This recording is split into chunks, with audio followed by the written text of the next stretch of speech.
Welcome to my another blog. আমি অনামিকা blog 7-11-এ আপনাদের সকলকে স্বাগত জানাই। আজ আমি কোথায় যাচ্ছি, কি করছি সব তোমাদেরকে জানাবো।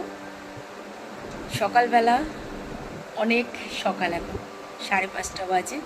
আমি রেডি হয়ে গেছি, কিন্তু বাইরে বৃষ্টি হচ্ছে, তাই বেরোতেই পারছি না।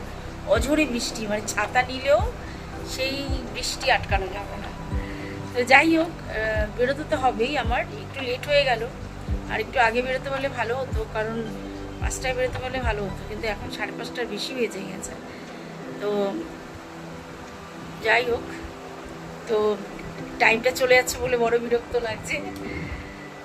তোমরা আজকে আমার সাথে সাথে চলো, তোমাদেরকেও ঘুরতে নিয়ে যাব। আমি যেখানে যাচ্ছি সেখানে তোমাদেরকেও সাথে নিয়ে যাব। চলো। বাড়ি থেকে বেরিয়েই শুরু হয়ে গেছে বৃষ্টি, তার মধ্যেই যাচ্ছি। কোথাও বৃষ্টি হচ্ছে, কোথাও হচ্ছে না। অটোতে ছিলাম, এসেই সোদপুর স্টেশনে আসলাম, বসে আছি। ট্রেন আসলো, তারপরে উঠলাম। খুব তাড়াতাড়ি চলে এসেছিলো ট্রেনটা। তারপরে ট্রেন থেকে নেমে আবার মানে আমাকে অনেকটা দূর যেতে হবে, যেহেতু আবার সোদপুর থেকে কল্যাণীটা অনেকটাই দূর। নেমে পড়েছি কল্যাণী স্টেশনে, আর প্রচণ্ড বৃষ্টি, মাথাটা একটু ভিজেই গেছে। তারপরে এমসে ঢুকলাম, মানে প্রচণ্ড বৃষ্টির মধ্যে নিয়েই এমসে ঢুকলাম, ওই ছাতা নিয়ে ভিজতে ভিজতে। তারপরে তো এখানে একটু এই যে একটু চাউমিন পড়েছিল, ওখান থেকে আমি কিছু কিনে খাইনি, চাউমিন খেয়েছি, একটু চা নিয়েছিলাম, একটা চিপস নিয়েছিলাম। কিনে খাইনি বলতে গেলে অনেক কিছুই কিনেছি খাবার জন্য। খেয়ে যা ভুল কাজ করলাম সে তো পরে তোমরা দেখতেই পারবে যে কি হাল হয়েছে আমার।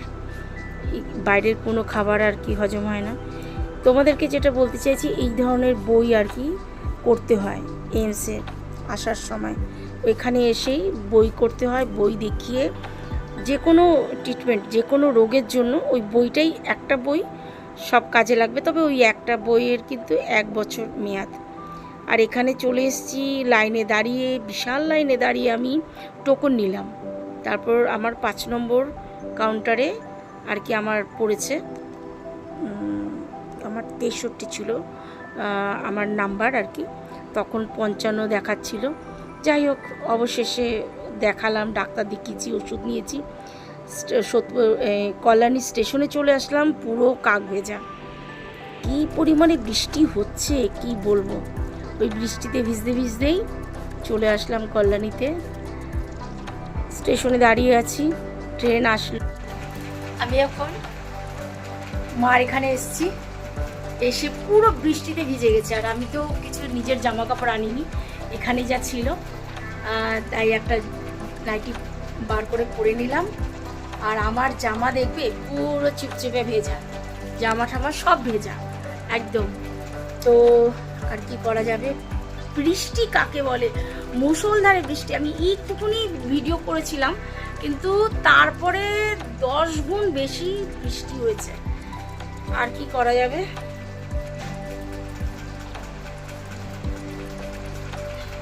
মুখ চুখ ধুইনি, এসেই ভাত খেলাম, কারণ খিদে পেয়ে গেছিলো। কিন্তু শরীরটা ঠিক নেই আমার, না খেলেও মনে হয় চলতো। শরীরই ঠিক লাগছে না। আমি অতিরিক্ত জার্নি করতে পারি না, তাতে আমার প্রচণ্ড কষ্ট হয়। যথারীতি মানে আমার গা গুলায়, বই বা, এটা কেন হয় জানি না। এটা কিন্তু আমার খুব ছোটোবেলার একটা রোগ, ছোটোবেলা থেকে এরকম হতো। মানে বাসে উঠলেই বমি করে দিতাম, কিছুতেই বাসে উঠে আমি 5 মিনিটও মনে থাকতে পারতাম না, হড়হড় করে বমি করে ফেলতাম। তো ভয় পেতাম, আমি উঠতামই না বাসে উঠতেই পছন্দ করতাম না, যে বমি করার জন্য। তারপরে ট্রেনেও প্রবলেম হতো, কিন্তু তবুও যাই হোক, এতদিন চলাফেরা করতে করতে হ্যাবিট হয়ে গেছে। কিন্তু এখন আবার দেখছি আমার এটা সুগারের জন্য না কিসের জন্য জানি না, বেরোলেই আমি অসুস্থ, বেরোলেই আমার শরীর খারাপ। যাই হোক, মার এখানে এসেছি, পরে তোমাদের সাথে দেখাবো।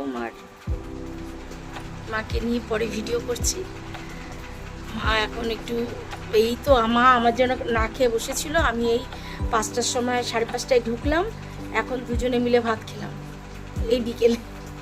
কি করবো, মাও তো খায়নি, তো মা আমার জন্য বসে আছে, না খেলেও হবে না, তাই খেতে হলো। আমার তো মাকে তাই বলছি, মা এক ফোঁটা ভাত খেতে ইচ্ছা করছে না, কি জানি যে গা গুলানটা যতক্ষণ না যাবে, দুদিন বাড়িতে গিয়ে একটু রেস্ট নেবো, 2-4 দিন লাগবে রেস্ট নিয়ে, তারপরে গা গুলানোটা বমি ভাবটা যাবে। হ্যালো বন্ধুরা, আমার আজকে বাড়িতে এসে এত শরীর খারাপ হলো, কি বলবো, বমির পর বমি হয়েই যাচ্ছে, এত বমি হয়েছে, তারপরে অসম্ভব শরীরের কষ্ট, সেই ঘামতে ঘামতে হালত খারাপ। জানি বমিটা হওয়া মানে অনেক কষ্টকর ব্যাপার, আর বমিটা হয়েছে ভালো হয়েছে। তারপরে একটু শরীরটা ঠিক লাগলে, অনেক গলা পুরো চিড়ে গেছে, এত বমি করেছি, এখনো গিলতে গেলে লাগছে। তো যাই হোক, আমি একটু মুড়ি খেলাম, হালকা লিকার চা আর শুকনো মুড়ি, ওতে শরীরটা ভালো রয়েছে। আর ভাবছি আর কিছু খাবো না, কারণ খেলেই আমার আবার যদি রাত বিরেতে বমি টমি হয়, মা একা এখানে বিপদে পড়বে। আমি তাই আজকে কিছু খাবো না, ওষুধ খেয়ে নেবো, শুয়ে পড়বো। আর এখন শরীরটা ঠিক লাগছে, মাথাটা একটু ধরে আছে।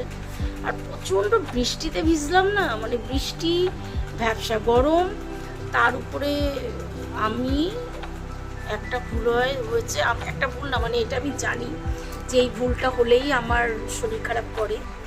সেটা হচ্ছে রাস্তায়, মানে এমসি ছিলাম, রাস্তায় না, এমসি ওখানে টি স্টল ছিল, সব রকম খাবার পাওয়া আছে, কিন্তু চা আমি যতক্ষণ ছিলাম তার মধ্যে 2 বার চা খেয়ে নিয়েছি, তাও ওই দুধ দেওয়া চা, মানে দুধ দিয়ে চা যেটা হবে সেটাতেই আমার অ্যাসিডিটি। আমি যদি একটু লিকার চা খেতাম তাহলে এই অ্যাসিডিটিটা হতো না। কী করবো, আমার তো লিকার চা ওরা বানাতে পারে না বলে খাই না, মানে আমার ঘরে যেই লিকার চা খাই সেটা খুব কড়া করে লিকার চা হয়, কড়া পাক দিয়ে, তবে সেই চাটা আমার ভালো লাগে। কিন্তু বাইরের লিকার চা খেলে ওরা ঠিক করে বানায় না, এখনও ঢেকে উঠছে, ওরা একদম পাতলা লিকার দেয়, ওই চা আমার মজা লাগবে না, তাই আমি দুধ চা খেয়েছি। আর রাস্তাঘাটে চা পাবো না, সারাদিনে সকাল থেকে চা খেতে বেরোইনি, ভোরবেলায় 5টার সময় 5:30টার সময় বেরিয়েছিলাম আমি, বেরিয়ে যাতায়াতে যতটা টাইম এখান থেকে, তো মানে এই কাস্তাবার এখন এসছি আমি, কিন্তু কল্যাণী এমসে গেছিলাম। আর সকালবেলায় মধুমগ্রাম থেকে এমসে যাওয়া মুখের কথা না, অনেকটা ডিস্টেন্স আর কি, তার মধ্যে ভয়ঙ্কর সারাদিন বৃষ্টি। আমি বুঝে পাচ্ছি না এত বৃষ্টি কোথা থেকে আসছে, বৃষ্টি থামারই নাম নেই। আমার ছাতা দিয়ে আমি বুঝতে পারিনি, আমার তো এই, আমি যেহেতু খুব একটা বেরোই না, আরেকটা ছাতা আমি ইউজ করি, সেই ছাতাটা খুঁজে পাচ্ছি না। আর সবথেকে ভালো ছাতাটা অত ইউজ করতাম না, মহেন্দ্র দত্তের ছাতাটা, ওইটা আমি আলমারিতে তুলে রেখেছিলাম, আলমারির থেকে আজকে বার করে আমি ওই ছাতা নিয়ে এসেছি। ওই যে ভাজে ভাজে বহুদিন ধরে পড়ে আছে, ভাজে ভাজে না গো, বেরো না, ভাজে ভাজে ছাতাটা জায়গায় জায়গায় যেই ভাজ রয়েছে ওখানে ফুটো হয়ে গেছে। তাতে কি হয়েছে, আমার মাথায় সমানে জল পড়েছে, আমি ভিজে গেছি, আর আমার জামা ঠামা ব্যাগ, বিশেষ করে তার মধ্যে আরেকটা কীর্তি গেল, ব্যাগে প্রথমেই যখন নাকি বাড়ির থেকে বেরিয়েছি তখনই দেখছি ব্যাগের মধ্যে, ব্যাগ ভেজা, আমার জামা কাপড় ভিজে যাচ্ছে। কি হলো, তার মানে জলটা মানে লিক হয়েছে। জলটা লিক কি, ঢাকনাটা আমি তোমাদের দেখাচ্ছি, ঢাকনাটা এতটা লুজ, এই যে এরকম একেবারে লুজ, এটাই গড়গড় গড়গড় করে, আর পুরো ভরেছিলাম, এইটুকু যদি ভরতাম, এতটা ভরলে তাহলে না চাপ পড়লেও উছালে এত পড়তো না, পুরো জল পড়েছে, ব্যাগ ভিজেছে। তারপরে কি করলাম, এরকম একটা ব্যাগ কিনলাম 50 টাকা দিয়ে, কারণ আমার ওই ব্যাগ পুরো দেখাচ্ছি আমি দেখতে পাচ্ছ, এখানে ব্যাগটাকে মেলে রেখেছি, দেখি শুকিয়েছে নাকি, এখনো শুকায়নি, ভেজা, জানি না কালকের মধ্যে শুকাবে নাকি, পুরো ভেজা গো, পুরো ভেজা, বাইরের থেকে বার করে করে শুকাতে হবে। যাই হোক, এখনো পুরো ভেজা রয়েছে, ব্যাগটা পুরো ভিজে গেছে। আর এরপরে এই জলে তো ভিজেছেই, তারপরে ভিজেছে বৃষ্টির জল। আর এই সামান্য বৃষ্টি হলে, মানে একটু ঠিকঠাক বৃষ্টি হলে চলে, যে পরিমাণে বৃষ্টি হচ্ছে কোনো ছাতাই টিকতো না। যে ছাতাই নিতাম আমি সেটা দিয়েই জল রিমঝিম বর্ষা, পানি একদম পুরো, কি বলবো আজকে। আর আমি আজকাল দেখছি বেরোলেই আমি অসুস্থ হচ্ছি। বাইরে ট্যুর করাটা বন্ধ করে দিয়েছি, বাইরে ঘুরতে ভিডিও করা বন্ধ করেছি, কারণ আমি দেখছি অসুস্থ হয়ে যাচ্ছি, আমি সুস্থ থাকছি না, কিছু না কিছু একটা প্রবলেম হচ্ছে। যাই হোক, দেখা যাক কী হয় আগে। আমি খুব সকালে বাড়ির থেকে বেরিয়ে পড়েছি, এখন আমি ট্রেনে বাড়ি যাচ্ছি, মধ্যমগ্রামে যাচ্ছি। তো একটু ট্রেনে বসে বসে একটু ভিডিও নিলাম, তোমাদেরকে দেখালাম। এবারে বেশি ভিডিও করতেও পারিনি, তো যাচ্ছি বাড়িতে। সকাল সকাল না গেলে আমার আবার শরীর খারাপ করবে, কিন্তু বৃষ্টি যেন আমার পিছন ছাড়ছে না এত। তো বন্ধুরা, আমি বাড়ি চলে এসেছি, বাড়িতে এসে চেঞ্জ করে হাত পা ধুলাম, কিন্তু মানে বাড়ি চলে আসলাম। আর কাল আর সারাদিনে তেমন কোনো আসার সময় যে ভিডিও করব সেটা সম্ভব হলো না। আর আমি বাড়ি থেকে যখন আসলাম, ভয়ঙ্কর বৃষ্টি কাকে বলে, ওই বৃষ্টির মধ্যে নিজেকেই সামলাতে পারছি না, তারপরে তার মধ্যে ছাতাটা করেছে ডিস্টার্ব। সে ছাতা পুরো খুলছে না, মানে এইটুকু হয়ে রয়েছে ছাতাটা, ডান্ডিটা আর কি টেনে কিছুতেই বার করতে পারছি না বলে তাই খুলতেও পারছি না, কোনো রকম উপরে স্টিকটা ধরে আমি এসছি। তারপরে চোখের সামনে তো কোনো ছাতার দোকান ছিল না, তারপরে ছাতাটা নিলাম, এই ছাতাটা কিনলাম, দেখাচ্ছি তোমাদেরকে। এই যে এই ছাতাটা কিনলাম আসার সময়।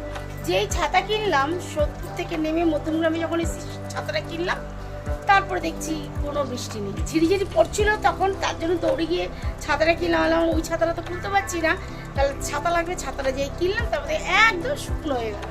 এই হচ্ছে ব্যাপার। আজকে সত্যি কোনো ভিডিও করতে পারিনি। আর এখানেই আমি যে কালকে যাওয়া থেকে আসা অবধি এই ভিডিওটা এখানেই শেষ করছি। আশা করি তোমাদের আমার ভিডিওটা ভালো লেগেছে। তোমরা সবাই সুস্থ থেকো, ভালো থেকো, আর নিজেদের খেয়াল রেখো। আরেকটা কথা, অবশ্যই ভিডিওটা যদি ভালো লাগে তাহলে তোমাদের বন্ধু পরিজনের সাথে শেয়ার করো। তাহলে রাখছি, টাটা।